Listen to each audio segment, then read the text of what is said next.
Dans l'univers présenté dans le manga Naruto, nous pouvons dresser une liste incalculable de personnages incroyables qui pourraient s'insérer dans un top 10 des personnages les plus puissants. Ayant chacun des techniques et des caractéristiques propres, certains se démarquent en pouvant rayer une montagne de la carte en une technique ou en pouvant se téléporter en un éclair. Nous avons dressé pour vous la liste des 10 personnages les plus puissants de Naruto en se basant sur leurs caractéristiques. Donc salut à toutes et à tous, c'est Tarako Taksama et j'espère que vous allez tous très bien. Donc aujourd'hui on va faire une vidéo top 10 des meilleurs personnages, des plus forts personnages de Naruto. Numéro 10, Gainaito. Mentor de Rock Lee, Gainaito est physiquement le personnage le plus fort de Naruto. C'est le chef de l'équipe Gai, composé de Rock Lee, Neji, Hyuga et Tenten. C'est le plus puissant praticien du taijutsu de Konoha et son style de combat le rend presque imbattable au corps à corps. En maîtrisant la technique de l'ouverture des 8 portes célestes, les dernières le mettent très grièvement en danger. Les seules fois où ils sont servis sont contre Kisame lorsqu'il a brillamment affronté Madara Uchiwa au cours de la Grande Guerre Shinobi. Maintenant passons à numéro 8, numéro 9, Itachi Uchiwa. Grand frère de Sasuke Uchiwa, c'est lui qui a tué les membres de son clan, dans ce qui sera plus tard connu comme le massacre du clan Uchiwa. Désertant par la suite le village de Konoha, il devient un ninja déserteur. Lukenin de rang S est un membre de l'Akatsuki. Extrêmement doué dès son plus jeune âge, il parvint rapidement à maîtriser le Sharingan. Devint Genin seulement à l'âge de 7 ans, Chunin à 10 ans et capitaine des forces spéciales Anbu quand il n'est âgé que de 13 ans. Véritable maître dans l'art des illusions avec l'utilisation du Sharingan. C'est l'un des plus puissants tacticiens du manga. Il est également extrêmement polyvalent, excellent dans le taijutsu, ninjutsu, les sauts et comme nous l'avons dit, le genjutsu. Donc Itachi, c'est le best, c'est le grand frère de Sasuke Uchiwa. Itachi, lui, il est très puissant avec son Susanoo, avec un bouclier extrêmement puissant. C'est un ninja de rang S qui est dans l'Akatsuki. Et maintenant, c'est parti pour le numéro 8. Orochimaru. C'est l'un des élèves du 3e Hokage et un membre des 3 Sannin légendaires, aux côtés de Tsunade et de Jiraiya. Véritable prodige, lui aussi, dès son plus jeune âge, il cherche à percer tous les secrets du monde des ninjas. Quitte à transgresser les interdits. Il commet alors plusieurs crimes contre l'humanité et se fera chasser de son propre village. Il faut reconnaître que dans le manga ou dans l'anime, nous n'avons jamais pu saisir toute la puissance du personnage. C'est l'un des shinobi les plus dangereux et puissants de toute l'histoire de Naruto. Alors, dans Naruto, c'est le méchant de tout Naruto, on est basé que sur lui. Dans Naruto Shippuden, dans la moitié vers l'épisode 100-200, c'est juste lui le méchant. Et dans Naruto et dans Boruto, il fait partie des gentils. Maintenant il est devenu mûr, il s'est ressaisi, il n'est plus devenu bête. Il fait plus d'expériences très bizarres. Il voulait le corps de Sasuke, mais il ne l'a pas vaincu. Sasuke l'a extrêmement défoncé, il l'a éclaté dans un combat. Orochimaru, lui, dans Boruto, qui est très intelligent, fort. Et voilà, maintenant passons au numéro 7. Jiraiya. Autre membre des 3 Sannin, Jiraiya est un ninja, plus connu en tant que ermite des crapauds et pervers. Derrière ce côté fallacieux, c'est l'un des plus puissants personnages du manga, le véritable maître de Naruto, Uzumaki. Le protagoniste du manga, très grand ninja polyvalent. Il excelle dans presque toutes les arts, sauf le genjutsu où il dit être très médiocre.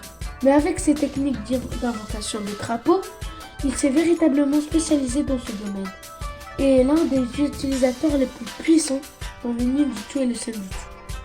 Comme preuve de sa grande puissance et de la crainte que l'inspire, comme Itachi et Kisame, pourtant en 2 contre 1, n'ose pas l'affronter. Ayant les capacités pour devenir lui-même Hokage, il préfère refuser. Jiraiya, mort comme un héros. Jiraiya, c'est le faux. Jiraiya, c'est lui qui nous a aidés. C'est lui qui a aidé Naruto à devenir plus puissant. Imaginez Jiraiya, pas dans l'anime. Ça serait du pur gâchis. Donc maintenant c'est parti pour le numéro 6. Madara Uchiwa. Chef légendaire du clan Uchiwa, c'est le cofondateur du village caché de Konoha avec Hashirama Senju. C'est incontestablement l'un des 2 ninjas les plus forts de son époque et l'un des meilleurs de l'histoire. Bien plus avant que les Uchiwa de son époque, il maîtrisait à la perfection bon nombre de domaines et de techniques. Même après sa mort, son nom est craint et redouté par tous les ninjas. À la fin du manga, lorsqu'il est ressuscité et qu'on est confronté à Naruto et Sasuke, on peut saisir toute l'étendue de ses pouvoirs et sa résistance féroce, qui est au fond l'antagoniste principal de la grande guerre, la 4e grande guerre shinobi. Alors Madara, on ne peut pas ne pas le mettre dans un top, car Madara Uchiwa, c'est lui qui rivalise contre Hashirama. Hashirama, c'est le premier Hokage. Mais Madara qui est un perfect Susanoo, le magnifique Susanoo bleu. Mais c'est trop Madara. Madara, c'est l'un des plus puissants personnages dans tout Naruto Shippuden. Naruto, il a le mode Jubi. Il contrôle Jubi. Il avait Kyuubi en lui. Mais c'est quoi ça? Mais top 5. Hashirama Senju. Seul et unique rival de Madara, Uchiwa. C'est l'autre cofondateur du village caché de Konoha. Pour sa jeunesse, il affronte son meilleur ami et futur adversaire, Madara. Plusieurs fois, il l'affronte. Avant que les deux ne s'unissent et forment le village de Konoha, les relations et les visions se tendent provoquant un affrontement inévitable qui le verra venir à bout de Madara. Capable de maîtriser les techniques du bois, le Mokuton, et de l'air avec une perfection certaine. C'est également un ninja qui excelle dans l'art du ninjutsu médical. C'est également le grand-père de Tsunade. Comme dans l'anime, Hashirama Senju, il peut se montrer très très sympathique quand il est ressuscité. Mais quand on le cherche, c'est la mort pour lui. Donc maintenant, passons au numéro 4, Kaguya Otsutsuki. Bien que nous ne connaissons que très peu de ses compétences, nous pouvons nous référer au jugement de Hagoromo, qui, étant lui-même l'un des plus puissants personnages de l'histoire, l'a décrit comme étant la plus forte de n'importe qui au monde. Capable d'arrêter les guerres à elle seule, elle a inspiré la peur et la crainte aux gens de son époque. Elle possédait également les 3 dojutsu, faisant d'elle une adversaire très très puissante et quasiment imbattable en 1 contre 1. Également, grâce à son 3e œil particulier, elle était capable de contrôler la gravité, en la faisant par exemple augmenter pour empêcher les déplacements de ses adversaires ou changer d'endroit, comme aller de l'eau au feu. Allez, donc les gars, Kaguya Otsutsuki, c'est quelqu'un de très très...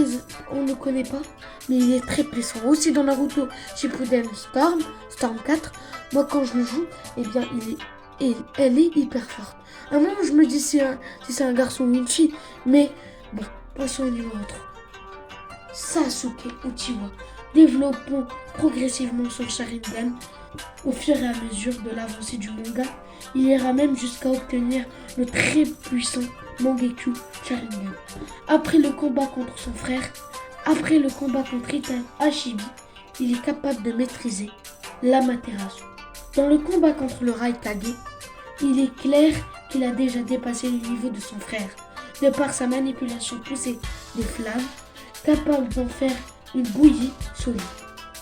Enfin, cette technique du Susanoo est certainement l'une des plus puissantes jamais créées, rivalisant sans problème avec le Susanoo de Madara Uchiwa. Alors, Sasuke, lui, il a des problèmes psychologiques, il a le Rinnegan déjà, il a le Mangekyou Sharingan éternel, il a le Mangekyou Sharingan. Au début de l'anime, dans Naruto, vers les 150 épisodes, il est gentil, et après quand il est capturé par Monsieur Orochimaru, eh bien lui, il devient quelqu'un de très très méchant. C'est un mauvais garçon, lui. Numéro 2, Naruto Uzumaki. Je suis vraiment désolé, mais il y a quelqu'un de plus fort que lui. Petit à petit, le conque va devenir un ninja progressivement respecté. Il devra lutter intérieurement avec le démon Arunara en 9 coups.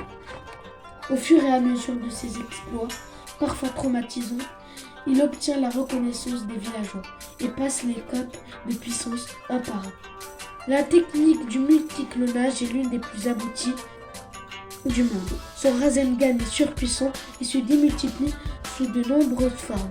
Et sa transformation en Kyuubi lui permet de vaincre les ennemis les plus puissants. Même Pain. Il renonce à l'utiliser et devient plus fort. Et maîtrisant d'autres types de techniques comme le mode Raikudo qui lui confère des pouvoirs extraordinaires. Alors Naruto, il peut être en mode Sage Mode. Sage Mode, alors lui, il utilise des crapauds de Senju, des crapauds. C'est les meilleurs crapauds du monde. Alors, Sage Mode, il est sage, c'est un gentil garçon, il n'est pas énervé. Alors, dès son plus jeune enfance, eh bien, il est rejeté par tous les villageois car il possède en lui le démon Kyuubi. Et dans l'épisode 2 de Naruto, normal, eh bien, on lui annonce qu'il détient Kyuubi en lui. Et il était triste, il savait pourquoi on le rejette. Donc voilà. Maintenant, numéro 1, Hagoromo Otsutsuki. Créateur de toutes les techniques ninja, il est capable d'utiliser autant le Mangekyou Sharingan que la technique de Pain des 6 chemins. Également, quand les ninjas sont généralement limités à 2 types de chakras au maximum. Il pouvait maîtriser les 5 natures, eau, feu, etc. Sa réserve de chakras était immense, quasiment infini. Et le peuple l'élevé déjà au rang de Dieu, de son vivant. En d'autres termes, Hagoromo avait une maîtrise absolue du ninjutsu, du genjutsu et du fuinjutsu. En plus de toutes les techniques qu'il a créées, il est si incroyable que beaucoup estiment que cela tient plus de la légende que d'un ancêtre réel.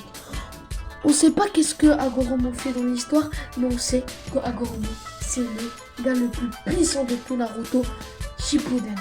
Alors Hagoromo, lui, s'il n'était pas là dans la 4e grande guerre shinobi, eh ben, nous, on serait morts, hein. Naruto et Sasuke, ils auront perdu contre Madara.